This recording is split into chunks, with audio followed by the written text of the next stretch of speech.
ഇപ്പോൾ വൈദ്യുതി മന്ത്രി കൃഷ്ണൻകുട്ടി നമുക്കൊപ്പം ടെലിഫോൺ ലൈനിലുണ്ട്. മിനിസ്റ്റർ, അവിടെ വലിയ പ്രതിഷേധമാണ് നടന്നുകൊണ്ടിരിക്കുന്നത്. എപ്പോൾ വൈദ്യുതി ബന്ധം പൂർവ്വസ്ഥിതിയിലേക്ക് ആക്കാനാകും? ആരോഗ്യ മന്ത്രി എന്റെ ശ്രദ്ധയിൽ കൊണ്ടുവന്നു. അപ്പൊ തന്നെ ഇടപെട്ടു. അവരിപ്പോ സപ്ലൈ ആയിട്ടുണ്ട് കേട്ടോ. അവിടെ ഇന്റേണൽ ആയിട്ട് ചെറിയ പ്രശ്നമുണ്ട്. PWDയിലെ ജനറേറ്റർ ആയിട്ടുള്ള ഇന്റേണൽ ആയിട്ടുള്ള ഒരു ചെറിയ പ്രശ്നമുണ്ട്. ഇലക്ട്രിസിറ്റി ബോർഡിന്റെ ഭാഗത്ത് നിന്ന് സപ്ലൈ ആയിട്ടുണ്ട് കേട്ടോ. ഇപ്പോഴും അവിടെ അതായത് കറണ്ട് വന്നിട്ടില്ല. ഞാൻ പറഞ്ഞത് ഇന്റേണൽ ഒരു ചെറിയ പ്രശ്നമാണ്. ഇലക്ട്രിസിറ്റി ബോർഡിന്റെ അല്ല, ഇന്റേണൽ അവിടെ ആശുപത്രി PWD ആണല്ലോ ഇത് ചെയ്യുന്നത്. ഇന്റേണൽ സപ്ലൈ മിനിസ്റ്റർ, അത് തന്നെയാണ് എന്തുകൊണ്ട് ഒരു ആശുപത്രിയിൽ ഇങ്ങനെ സംഭവിക്കുന്നു എന്നുള്ളതാണ്. രണ്ട് വഴിക്കാരും കൂടി ചെയ്യുന്നുണ്ട്. അല്ല, ഒരു ആശുപത്രിയിൽ 3 മണിക്കൂർ നേരമൊക്കെ വൈദ്യുതി ബന്ധം പൂർണ്ണമായി നിലച്ചു പോവാ എന്ന് പറയാം. എന്തുകൊണ്ട് അങ്ങനെ സംഭവിക്കുന്നത്? എവിടെയാണ് വീഴ്ച പറ്റുന്നത്? അതൊന്ന് അന്വേഷിക്കാം കേട്ടോ.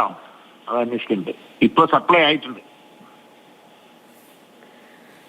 ചോദ്യങ്ങൾക്കൊന്നും പൂർണ്ണാർത്ഥത്തിൽ മറുപടിയില്ല. മന്ത്രിയുടെ ഭാഗത്തു നിന്നുള്ള പ്രതികരണമാണ് നമ്മൾ കേട്ടത്. വൈദ്യുതി മന്ത്രി കെ കൃഷ്ണൻകുട്ടിയുടെ പ്രതികരണമാണ് നമ്മളിപ്പോൾ കേട്ടത്. അദ്ദേഹത്തിന്റെ പ്രതികരണത്തിലും അതിന്റെ സപ്ലൈ ആയിട്ടുണ്ടെന്ന് അദ്ദേഹം പറയുന്നു.